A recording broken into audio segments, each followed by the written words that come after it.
আপনি যদি একজন সিনিয়র সিটিজেন অর্থাৎ প্রবীণ নাগরিক ব্যক্তি হয়ে থাকেন এবং আপনি এখনও ট্রেনের টিকিট কেটে ট্রেনে যাতায়াত করে থাকেন কিন্তু ট্রেনের টিকিটে কোনো প্রকার ছাড় অর্থাৎ কনসেশন পেয়ে থাকেন না, তাহলে কিন্তু আজকের এই ভিডিওটি আপনাদের জন্য অত্যন্ত গুরুত্বপূর্ণ। কারণ আজকের এই ভিডিওটিতে আমি আপনাদের জানাবো যে 2020 সালে করোনার সময় বন্ধ হয়ে যাওয়া সিনিয়র সিটিজেন কনসেশন পুনরায় 2026-এ চালু হতে চলেছে। কিন্তু 2026-এ সিনিয়র সিটিজেন কনসেশন পাওয়ার জন্য বেশ কিছু নতুন নিয়ম এবং শর্ত লাগু হয়েছে, যে নিয়ম এবং শর্তগুলি কিন্তু আপনাদের মেনে চলতে হবে, তবেই কিন্তু আপনারা পুনরায় ট্রেনের টিকিটে ছাড় পাবেন। তো 2026 সালে সিনিয়র সিটিজেন কনসেশন পাওয়ার জন্য কি নতুন নিয়ম চালু হয়েছে এবং এর জন্য আপনাদের কাছ থেকে কি কি ডকুমেন্টস লাগবে এবং কিভাবে সিনিয়র সিটিজেন কনসেশনের জন্য আবেদন করবেন এবং কত % পর্যন্ত আপনারা ছাড় পাবেন ইত্যাদি সমস্ত কিছু তথ্য আজকের এই ভিডিওটিতে আমি আপনাদেরকে বিস্তারিতভাবে জানাবো। তো আপনাদের রিকোয়েস্ট করব ভিডিওটি 1 সেকেন্ডের জন্য স্কিপ না করে পুরোটাই দেখার জন্য।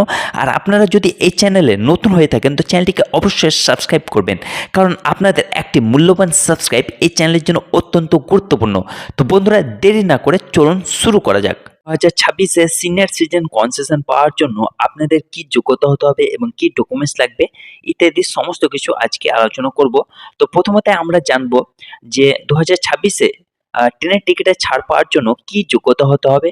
দেখুন, আপনি যদি একজন পুরুষ হয়ে থাকেন এবং আপনার বয়স 60 বছর বা তার বেশি হয়ে থাকে, তাহলে কিন্তু আপনি ট্রেনের টিকিটে ছাড় পাবেন। এবং আপনি যদি একজন মহিলা হয়ে থাকেন এবং আপনার বয়স 58 বছর বা তার বেশি হয়ে থাকে, তাহলে কিন্তু আপনি সিনিয়র সিটিজেন কনসেশন পাওয়ার জন্য যোগ্য। এবার আমরা জানব যে পুরুষ এবং মহিলারা কত % করে ছাড় পাবেন। দেখুন, যারা পুরুষ রয়েছেন এবং যাদের বয়স 60 বছর বা তার বেশি, তারা কিন্তু ট্রেনের টিকিটে সরাসরি 40% অর্থাৎ 40% ছাড় পাবেন। এবং যারা মহিলা রয়েছেন এবং যাদের বয়স 58 বছর বা তার বেশি, তারা কিন্তু ট্রেনের টিকিটে সরাসরি 50% পর্যন্ত ছাড় পাবেন। এবার হচ্ছে যে বন্ধুরা, আপনাদের কাছ থেকে কি কি ডকুমেন্টস লাগবে। দেখুন, ডকুমেন্টস হিসেবে আপনাদের কাছ থেকে যে কোনো একটি ভ্যালিড আইডেন্টিটি প্রুফ হতে হবে, সেটা কিন্তু গভর্নমেন্ট ইস্যুড হবে।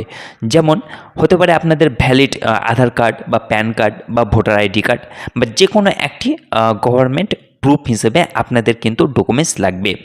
তারপর হচ্ছে যে বন্ধুরা, আপনারা এই ছাড় কি সব ট্রেনে পাবেন না কোন কোন ট্রেনে পাবেন না। দেখুন, এই ছাড় কিন্তু আপনারা সব ট্রেনেই পাবেন, কিন্তু বিশেষ কিছু ট্রেনে পাবেন না, যেমন বন্দে ভারত, দুরন্ত, রাজধানী এইসব ট্রেনে। এবং এই ছাড় আপনাদের sleeper class, chair car, third AC, second AC ইত্যাদি সমস্ত শ্রেণীতে কিন্তু এই ছাড় কিন্তু আপনারা পাবেন। তারপর হচ্ছে যে বন্ধুরা, এই ছাড় কিন্তু আপনারা তৎকাল টিকিটে কোনোভাবেই পাবেন না। তারপর আমরা জেনে নেব বন্ধুরা যে আপনারা এই সিনিয়র সিটিজেন কনসেশনের জন্য কিভাবে আবেদন করবেন। দেখুন, আপনারা যদি অনলাইনে টিকিট বুক করেন, তাহলে সেখানে কিন্তু আপনারা সরাসরি সিনিয়র সিটিজেন কনসেশনের জন্য আবেদন করতে পারেন। আর আপনারা যদি অফলাইন টিকিট কাটেন অর্থাৎ কাউন্টারে, তাহলে কিন্তু আপনারা রেলওয়ে রিজার্ভেশন কাউন্টারে গিয়ে আপনারা কিন্তু সিনিয়র সিটিজেন কনসেশনের জন্য আবেদন করতে পারবেন।